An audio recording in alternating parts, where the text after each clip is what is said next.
प्राचीन समय की बात है। एक साहूकार के 7 पुत्र और एक पुत्री करवा थी। साहूकार अपने सभी संतानों की परवरिश राजशाही तरीके से किया करते थे। धीरे धीरे सभी भाई बहन बड़े हुए। 7 भाइयों की इकलौती बहन थी, इसलिए सभी भाई अपनी बहन से खूब स्नेह करते थे। अपनी बहन की शादी उन्होंने बड़ी धूमधाम के साथ एक नामी साहूकार के यहाँ किया। एक दिन बहन घर आई हुई थी। सभी भाई उससे बड़ा प्रेम करते थे। एक साथ बिठाकर खाना खाते और अधिक से अधिक समय अपनी बहन के साथ बिताते। बचपन की कहानियां साझा करके खूब आनंदित होते। सभी भाई पहले बहन को खाना खिलाते और उसके बाद स्वयं खाना खाते। आपस में इतना प्रेम था। एक दिन जब सभी भाई अपना कारोबार समेटकर संध्या समय जब घर लौटे तो उन्होंने पाया उनकी बहन भूखी प्यासी और मुरझाई हुई सी घर पे बैठी है। सभी को चिंता हुई, आखिर ऐसी क्या बात है। कारण जाना तो पता चला आज करवा चौथ का व्रत बहन ने किया है और चांद की प्रतीक्षा में वह सुबह से भूखी प्यासी बैठी है। जब चांद को देख लेगी तो अपना व्रत खोलेगी। भाइयों को उसका यह कष्ट देखा ना गया। सबसे छोटा भाई अपनी बहन से विशेष लगाव रखता था। भूखा प्यासा देख उसने युक्ति निकाली और गांव के बाहर पीपल के पेड़ पर चढ़ गया। वहां एक दिया जलाकर एक छन्नी में रख आया। पूरे गांव को ऐसा लगा जैसे चांद निकल आया हो। बहन ने देखा चांद आसमान में निकल चुका है। उसने झटपट अपना व्रत खोलने का सारा सामान जुटाया और जल अर्पण कर अपना व्रत खोलने के लिए बैठी। पहला निवाला खाते ही उसे मुंह में बाल मिला।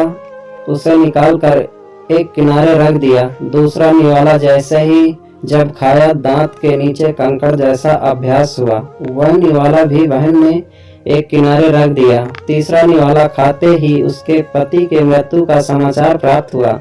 बहन के दुख की कोई सीमा नहीं थी। वह खाना पीना छोड़ रोने लगी। कुछ देर बाद उसे इस घटना का कारण पता चला। वह चांद भाई की गलती के कारण दिखाई दिया था, जिसके कारण देवताओं ने क्रोध करते हुए उसके पति के प्राण हर लिए। तमाम युक्ति लगाने पर भी उसकी सांसें शरीर में वापस न लौट सकी। बहन ने ठान लिया वह अपने पति का दाह संस्कार नहीं करेगी। ऐसा ही हुआ। 1 वर्ष तक अपने पति के मृत शरीर के साथ बैठी रही। दाएं बाएं से उगने वाले घास फूस को साफ करती और अपने पति के पार्थिव शरीर को अपने आंचल से धो पोंछ साफ करती।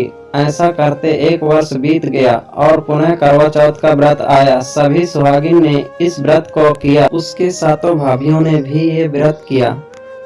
एक यही अभागिन थी जिसने अपने पति की सेवा में पूरा दिन गुजार दिया। संध्या के समय जब सभी भाभियां एक एक करके अपनी ननद के पास आई और आशीर्वाद मांगने को कहा, बहन ने सभी के पांव पकड़कर अपने पति को जीवित करने का आशीर्वाद मांगा। यह किसी भाभी के वश में नहीं था, किंतु बहन पागलों की तरह उससे अपने पति की जीवन की मांग कर रही थी। अंत में छोटी भाभी आई जिसके पति ने दिया जलाकर उसके व्रत को तोड़वाया था। उसी भाभी के पैर पकड़कर वही विलाप करने लगी। वह अपने शक्ति से उसके पति को जीवित कर दे। काफी देर अनुनय विनय के बाद उन्होंने अपनी तर्जनी उंगली को चीरकर अमृत का बूंद पार्थिव शरीर के मुंह में डाला। अमृत की बूंद मुंह में जाते ही वह जीवित हो उठा और श्री गणेश करता हुआ उठ खड़ा हुआ। इस व्रत के करने से गौरी शंकर स्वयं प्रसन्न होते हैं और सुहाग की रक्षा करते हैं। यह व्रत सुहागिन औरतों को अवश्य करना चाहिए। इसके करने से उन्हें सुहाग के साथ साथ धन धान्य और सुख समृद्धि की भी प्राप्ति होती है। यही करवा चौथ के पर्व का महत्व है। चौथ माता सबको सुहागन रखें, यही करवा चौथ के व्रत की पुरातन महिमा है।